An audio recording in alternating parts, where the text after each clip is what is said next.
فوج کے غلام، فوج IMF کی، ورلڈ بینک کی، امریکہ کی غلام. تو یہ نسل در نسل جسے کہتے ہیں نا پشتینی غلام ہے یہ. تو جہاں تک چلے جائیے لیئرز بچھی ہوئی ہیں غلامی کی. تو آج جو ہے وہ دھرنا دے رہے ہیں مصطفیٰ کمال کہ میں یہاں اکیلا بھی رہ جاؤں تو اٹھوں گا نہیں.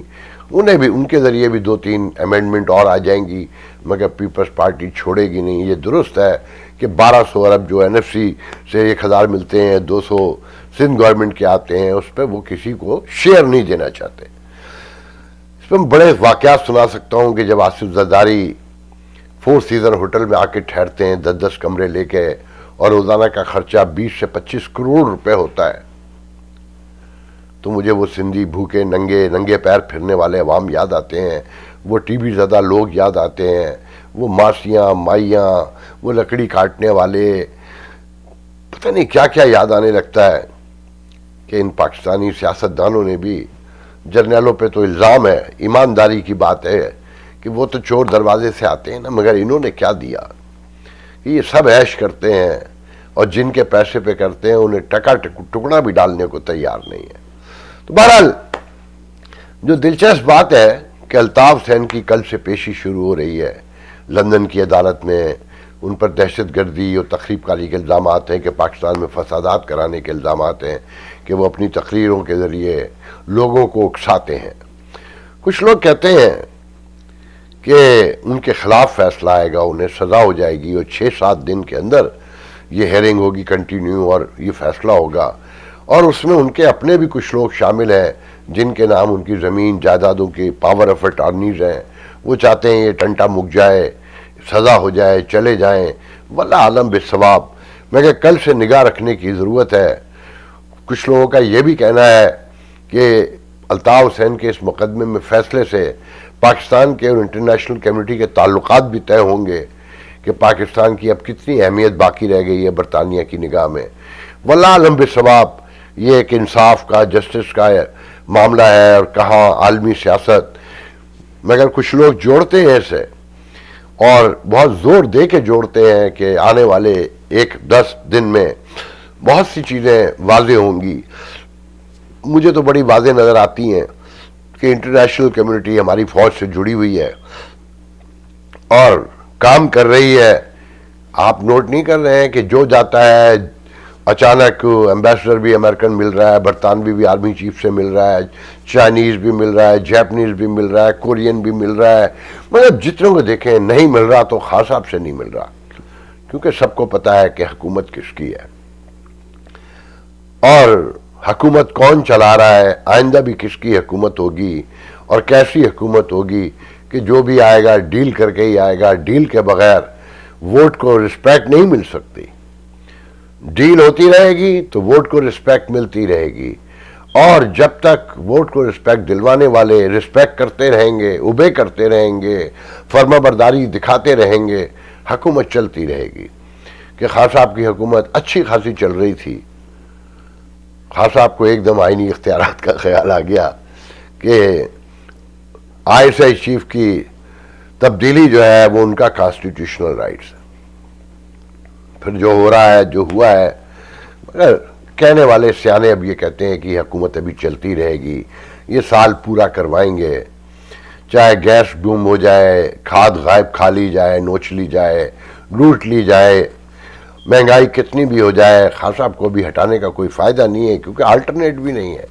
اور جو آلٹرنیٹ اپنے آپ کو سمجھتے ہیں انہیں آلٹرنیٹ قوم بھی ماننے کو تیار نہیں ہے. وہ کہ خان صاحب کا آج جو سروے آیا ہے ان کی پاپولرٹی کا زمین پہ ہی لگ چکی ہے کہ KPK میں جو ان کا گڑھ تھا وہاں 29% رہ گئی ہے. باقی تو وہ سروے موجود ہے، دیکھ لیں پڑھ لیں. خان صاحب نے کہا ہے کہ جی تنخواہیں بڑھائیں، پرائیویٹ ادارے جو بہت منافع کما رہے ہیں، 900 ارب روپے سے زیادہ کمائے ہیں جن لوگوں نے، پرائیویٹ کمپنیز نے، تو کچھ کمپنیوں نے پیسے بڑھائے ہیں، ایک کمپنی نے خاص کر 50% بڑھائے. تو خان صاحب کہتے ہیں کہ امید ہے کہ دوسرے بھی بڑھائیں گے. تو خان صاحب سرکاری ملازمین کی تنخواہیں 50% آپ بھی بڑھا دیں. 50% نہیں بڑھا سکتے 30% بڑھا دیں. 30% نہیں بڑھا سکتے تو 25% تو بڑھا دیں نا. 50% آپ لوگوں سے کہہ رہے ہیں، خود تو بھی کوئی سٹیپ لیں. مگر آپ جو کہتے ہیں وہ کرتے نہیں ہیں. اس کے اوپر میرا دل چاہ رہا ہے کہ میں آپ کو ایک چھوٹا سا ویڈیو دکھاؤں کہ خان صاحب کیا کہتے تھے اور کیا کر رہے ہیں. پرائم منسٹر کی کوئی اہمیت نہ ہو، پارلیمنٹ کی کوئی اہمیت نہیں ہوتی، اور پارلیمنٹ کے اندر کوئی بڑی بات نہیں آتی. نہ اتنا بڑا جی ایچ کیو بن رہا ہے اسلام آباد میں، اربوں، کم از کم 500-600 ارب روپے کا جی ایچ کیو بن رہا ہے، 2500 ایکڑ میں بن رہا ہے. اسمبلی میں ہمیں کسی نے پوچھا ہی نہیں ہے. یتیم بیٹھے ہوئے بھیڑ بکریاں اسمبلی میں، کسی نے پوچھا ہی نہیں. اسمبلی سے کیا فائدہ ہے اس کا؟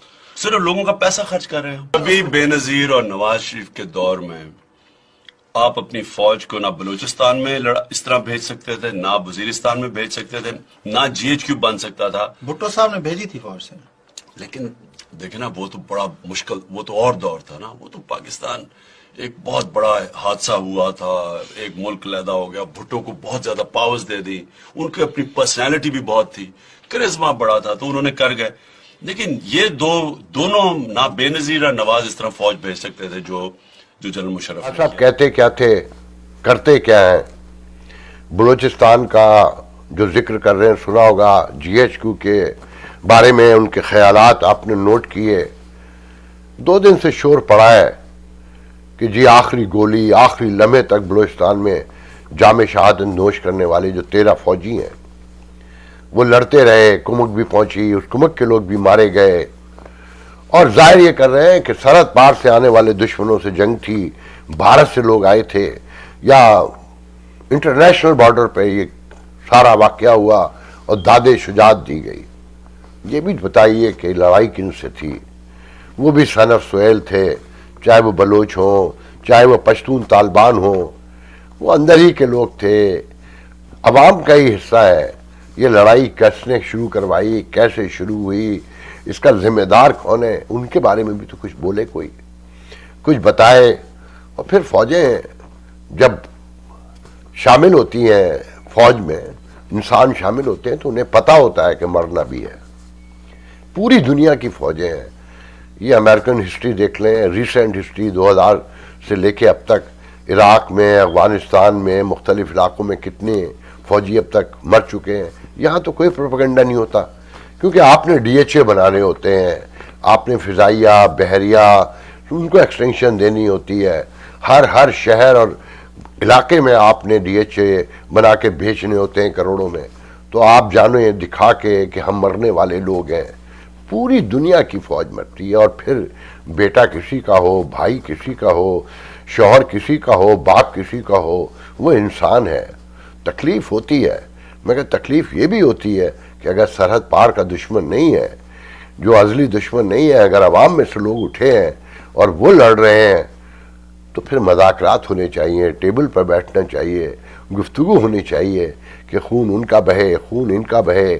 دونوں طرف سے نعرے تکبیر، اللہ اکبر لگ رہے ہیں، دونوں طرف سے لوگ شہید ہو رہے ہیں. یہ کیسی شہادتیں ہیں؟ ان پہ کوئی تو سچ بولے، کوئی تو آگے بڑھے. مگر ایک طرف کا پروپیگنڈا ہے. بنگالیوں سے لڑتے ہوئے بھی یہی بتایا جا رہا تھا، مگر آج تاریخ کچھ اور بتا رہی ہے. تو اہل شعور کو سمجھ میں آنا چاہیے. آج تو انٹرنیشنل ورلڈ میں رہتے ہیں، گلوبل ولیج کہلاتا ہے، انفارمیشن ہائی وے کے دور میں رہتے ہیں. اب تو سچائیوں کے قریب پہنچیں، اب تو سمجھیں، اب تو جانیں کہ یہ کیسی پرخاش ہے، یہ کیسی کشمکش ہے کہ ایک طرف کی کہانی سنائی جاتی ہے، اپنے ہی لوگوں کے بارے میں دروغ گوئی سے کام لیا جاتا ہے. کاش آپ سرحد پہ لڑتے ہوئے مرتے تو ہمارا سر بھی فخر سے کہیں تن جاتا. مگر یہ کیا کہ اپنے ہی بہن بھائیوں سے، اپنے ماں باپ، دوستوں، رشتہ داروں، محلے والوں اور ریاست کے لوگوں سے لڑنا، اور پھر فخر سے سر بلند کرنا، یہ تو لمحہ فکریہ ہے. یہ پریشانی کی بات ہے کہ جن کے گھروں کے دوسری طرف کے جوان مر رہے ہیں، وہ کسی کو کیا کہیں، وہ کس طرح سے اپنے آپ کو تسلی دیں. ہزاروں لوگ غائب ہیں. خدا کے لیے سوچیں، اس مسئلے کا حل نکالیں، ورنہ تاریخ کسی کو معاف نہیں کرے گی. اب آتے ہیں سپریم کورٹ کے فیصلے کی طرف.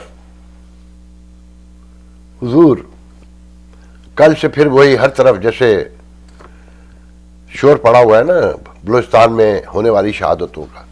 اسی طرح سے فائز عیسیٰ کیس میں بھی اسٹیبلشمنٹ کی شہادت ہو گئی ہے اور بری طریقے سے ہو گئی ہے، مگر وہ شہید ہی ہوتے ہیں، مگر کوئی یہ نہیں بتا رہا کہ فروغ نسیم تم لاکھ کہو کہ پھر میں بھی کیوں ٹیکس دوں، وزیر اعظم بھی کیوں ٹیکس دیں، انتظامی افسران بھی کیوں ٹیکس دیں، اور ان کے بچے کیوں اپنے اثاثے ظاہر کریں۔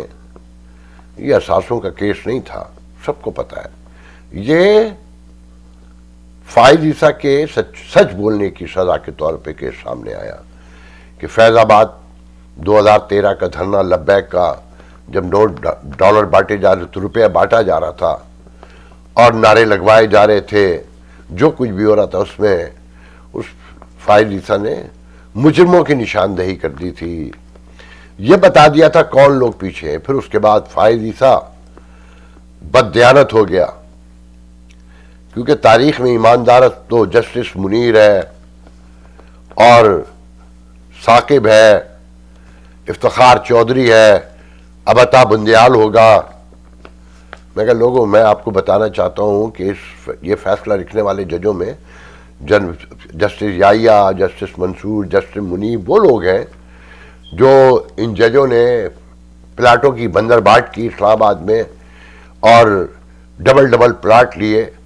ان 3 ججوں نے انکار کیا اور کہا کہ ہمیں جتنی تنخواہ ملتی ہے اس کے بعد نہیں بنتا کہ ہم کہیں پر کسی لوٹ مار کا خدا نخواستہ حصہ بنے اور ہم منصفوں کے کرسیوں کو بدنام کریں۔